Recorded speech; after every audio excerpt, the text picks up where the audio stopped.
Good morning everyone, welcome to the daily the Hindu vocabulary session. Start करते हैं हमारा session. First word है आपका रेटरेट। वर्ब है, इसका मतलब होता है to repeat an opinion, statement etcetera that has already been said, और we can say to make something clear. Okay, तो मतलब दोहराना किसी चीज को, पहले बोल चुके हैं उसी चीज को दोबारा बोल देना। ओके, बार बार कहना। ओके, ताकि जो चीज कही जा रही है वो क्लियर हो सके, स्पष्ट हो सके। रिपीट और रेप्लिकेट इसके सिनोनिम्स हो गए। एग्जांपल की तरफ बढ़ते, एग्जांपल देख लेते। The professor repeated the important points of her lecture. तो जो प्रोफेसर है उन्होंने क्या करा, अपनी व्याख्यान यानी लेक्चर के महत्वपूर्ण बिंदुओं को क्या करा, दोहराया, ताकि वो अच्छे से क्लियर हो सके आप लोगों को। जैसे कि मैं बार बार रिपीट करना एक चीज, ताकि आप लोग को क्लियर हो सके अच्छे से। आगे आपका phrasal verb that is roll back. आपका फ्रेजल वर्ब है रोल वर्ब का, इसका मतलब होता है टू लिमिट और reduce the effects of a particular arrangement. Okay, तो किसी विशेष व्यवस्था होगी, अरेंजमेंट होगा, उसके प्रभाव को सीमित या फिर आपका कम कर देना। एग्जाम्पल से समझ लेते हैं आपका, the governor plans to roll property taxes back. तो राज्यपाल ने क्या करा, जो संपत्ति कर होंगे ना उनको वापस लेने की योजना बनाई, या फिर आपका उनको कम करने की योजना बनाई। आगे बढ़ते हैं। मैं फिर से कह रहा हूं आप लोगों से, चैनल को सब्सक्राइब कर लेना, बेल आइकन को प्रेस कर देना और लाइक जरूर कर लेना, क्योंकि इस तरीके का कंटेंट फ्री ऑफ चार्ज कहीं भी आपको नहीं मिलेगा। आगे बढ़ते ही एक वर्ड है वो है आपका एडजेक्टिव दैट इज एग्रीजियस। या आपका एडजेक्टिव इसका मतलब होता है आउटस्टैंडिंगली बैड, और वी कैन से शॉकिंग, अत्यंत खराब या फिर आपका चौंका देने वाला।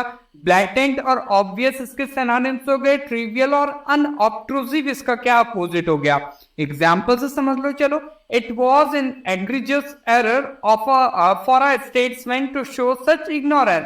तो इस एक राजनेता के लिए क्या है, इस तरीके की जो आपकी अज्ञानता है, इग्नोरेंस मतलब होता है अज्ञानता। ओके, कम मतलब कम विद्वान हम ये कह सकते हैं। ओके, दिखाना एक बड़ी गलती थी। तो मतलब जो भी उसने करा होगा, एक्शन लिया होगा, ओके, वो क्या थी आप पे, उसके लिए बहुत बड़ी गलती थी। ओके, आगे बढ़ते हैं। नेक्स्ट है आपका phrasal verb that is settle for. या आपका फ्रेजल वर्ब है सेटल वर्ब का, इसका मतलब होता है to agree or to accept something although it is not what you want. किसी बात पर सहमत होना या फिर किसी बात को स्वीकार कर लेना, हालांकि आप नहीं चाहते कि वो बात हो। अच्छा, एग्जाम्पल समझ लेते हैं इसको। बहुत बढ़िया एग्जाम्पल है, इसको एग्जाम्पल समझ लो।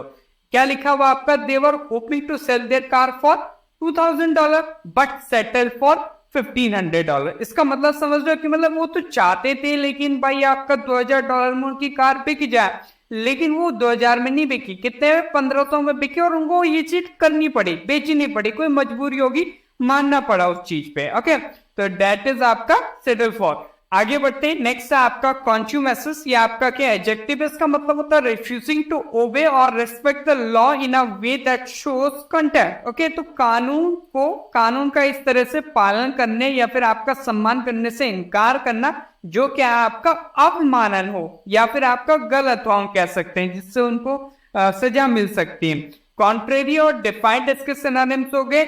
एमिनेबल और बिडेबल इसका अपोजिट हो गए। एग्जांपल समझ लो इस चीज को।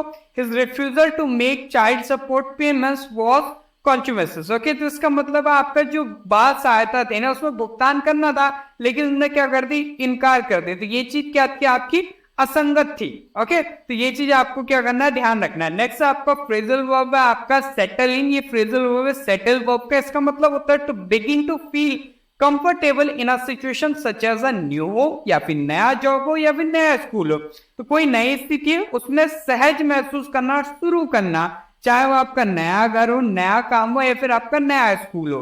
आगे बढ़ते हैं। नेक्स्ट आपका एग्जांपल है आपका, it took me about a month to settle in the new city. तो नए शहर में बसने में मुझे लगभग 1 महीना लग गया। तो मतलब वहां आपका कंफर्टेबल होने में मुझे क्या 1 महीने का समय लग गया। नेक्स्ट है आपका कन्फ्लेट। वर्ब इसका मतलब होता है to combine 2 or more separate things. Okay, specially we can say आपका pieces of text to form a whole. 2 या 2 से अधिक अलग अलग चीजों को मिलाकर एक संपूर्ण रचना बनाना। कंबाइन और मिक्स इसके सिनोनिम्स हो गए। सेपरेट और डिवाइड इसका अपोजिट हो गया। एग्जाम्पल समझ लो आपका, she conflated the 3 place to produce a fresh new work. Okay, तो उन्होंने क्या करा, नया काम तैयार करने के लिए 3 नाटकों को मिला दिया ताकि एक चीज बन सके। नेक्स्ट आपका ईडियम में फ्रेज है, फिर से रिक्वेस्ट है चैनल को सब्सक्राइब जरूर कर लो, बेल आइकन को जरूर प्रेस कर देना और लाइक जरूर कर देना, क्योंकि इस तरीके का कंटेंट कहीं नहीं मिलेगा। ईडियम आपका हैव अ शार्प टंग, इसका मतलब है to be someone who often criticizes and speaks in a severe way, तो ऐसा व्यक्ति बनना जो अक्सर आलोचना करता हो या फिर गंभीर तरीके से बोलता हो। एग्जाम्पल देख लो आपका, Jane has a sharp tongue so be warned. Okay, तो इसका मतलब है जेन की जुबान बहुत तीखी है, जुबान तीखी होना ही होता है आपका एज अ शार्प टंग, इसलिए क्या उससे सावधान रहे भाई, कुछ भी बोल देगी तुम रोते हुए आ जाओगे। नेक्स्ट आपका फॉर्मेंट वर्ब है, इसका मतलब होता है टू कॉज ट्रबल और violence and make people fight each other और द गवर्नमेंट, हिंसा या उपद्रव करना या फिर आपको उसे बढ़ावा देना। फॉर्मेंट और इंसाइट इसके सिनोनिम्स हो गए, कर्ब और डिस्करेज इसका अपोजिट हो गया। एग्जांपल समझ लो इसका, दे वर एक्यूज्ड ऑफ फॉर्मेंटिंग पॉलिटिकल अनरेस्ट, तो उन पर क्या है, राजनीतिक अशांति फैलाने का क्या आरोप लगाया है। आगे बढ़ते हैं, नेक्स्ट आपका idiom slap in the face, इसका ये आपका फ्रेज है आपका स्लैप का, इसका मतलब आपका यहाँ पे जो स्लैप और नाउन है क्योंकि इससे पहले आर्टिकल यूज हुआ है। ओके, इसका मतलब है एन अनएक्सपेक्टेड रिजेक्शन और अफ्रेंट। ओके, तो एक अप्रत्याशित अस्वीकृति या फिर आपका अपमान। एग्जाम्पल देख लो आपका, His remarks are a slap in the face for the local community, तो जो लोकल कम्युनिटी होगी, ओके, स्थानीय समुदाय होगा, उस पर उसने टिप्पणी कर दी होगी और वो टिप्पणी क्या है, स्थानीय समुदाय के चेहरे पर एक तमाचा, तो किसी के चेहरे पर तमाचा मतलब आपका a slap in the face। Okay, आगे बढ़ जाते हैं, इसी के साथ एक वर्ड है उसे देख लेते हैं, दैट इज क्रूशल। एडजेक्टिव है, इसका मतलब होता है एक्सट्रीमली इंपॉर्टेंट, अत्यधिक महत्वपूर्ण, निर्णायक, क्रिटिकल और कीज के सिनोनिम से। एग्जांपल समझ लो भाई इसको, early diagnosis of the illness is crucial for successful treatment, तो सफल उपचार के लिए बीमारी का शीघ्र निदान क्या है, महत्वपूर्ण है। तो ये चीज आपको ध्यान रखना है, पहले निदान हो गया तो अच्छे से आपकी बीमारी दूर हो जाएगी, स्टेजेस बढ़ते गए तो भाई दिक्कत होगी। नेक्स्ट है आपका slab on the wrist. Okay, phrase है आपका स्लैप का, अगेन इसका मतलब है माइल्ड रेप्रिमांड और पनिशमेंट, की फटकार लगाना है, फिर हल्का बहुत सजा दे देना।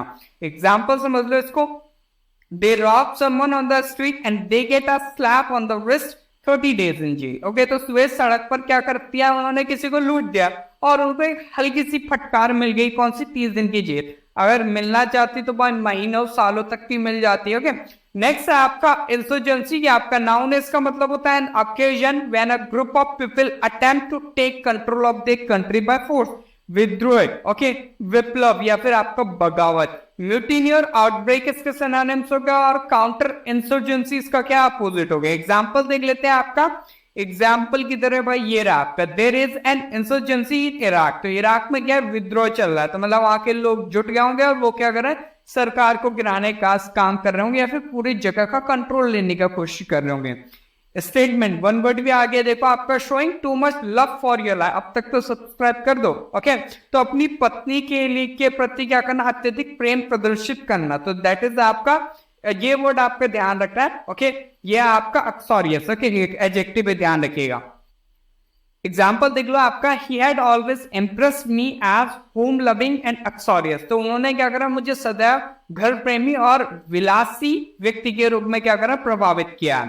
आगे बढ़ते, नेक्स्ट हमारे पास वर्ड है और वो है आपका अनलेश। वर्ब है, इसका मतलब होता है to suddenly let a strong force, emotion etcetera, we can say be felt or have an effect. Okay, तीव्र बल, भावना आदि के प्रभाव से उन्मुक्त कर देना या फिर आपका उसके अक्सर को उसके जो आपका असर है उसको अनुभव करना। रिलीज और एक्सप्रेस सिनोनिम्स हो गए, मैनेज और कंट्रोल इसका अपोजिट भी हो गया।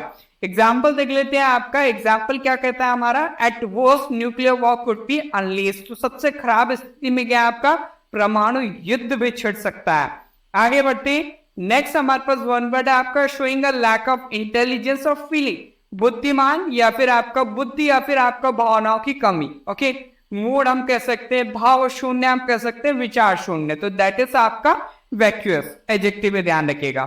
एग्जाम्पल देख लेते हैं आपका, he had a vacuous expression on his face, तो उसके चेहरे पर एक क्या उदासीन भाव था या फिर आपको उसको कुछ समझ में नहीं आता ऐसे दिखा रहा था। ओके, नेक्स्ट आपके पास वर्ड है आपका पोरस, एडजेक्टिव, इसका मतलब होता है not protected enough to stop people going through. Okay, तो लोगों को वहां से गुजरने से रोकने के लिए पर्याप्त सुरक्षा नहीं होना। ओके, पेनिट्रेबल और आपका परमिएबल इसके सिनोनिम से इम्परवियस इसका अपोजिट हो गया। एग्जाम्पल समझ लेते हैं इसको।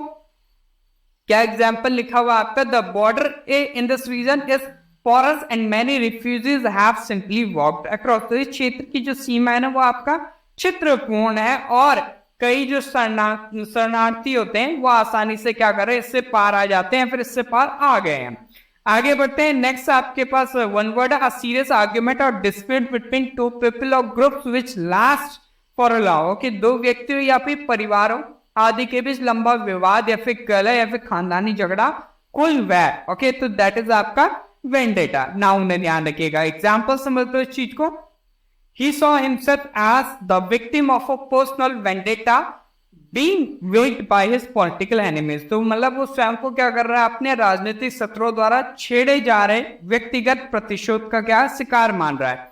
आगे बढ़ते हैं। नेक्स्ट आपके पास वर्ड है आपका रिटेलिएट। वर्ब इसका मतलब होता है to react to something unpleasant that somebody does to you by doing something unpleasant in return. किसी के दुर्व्यवहार का जवाब कटु व्यवहार से देना है, फिर बदले की कार्रवाई करना।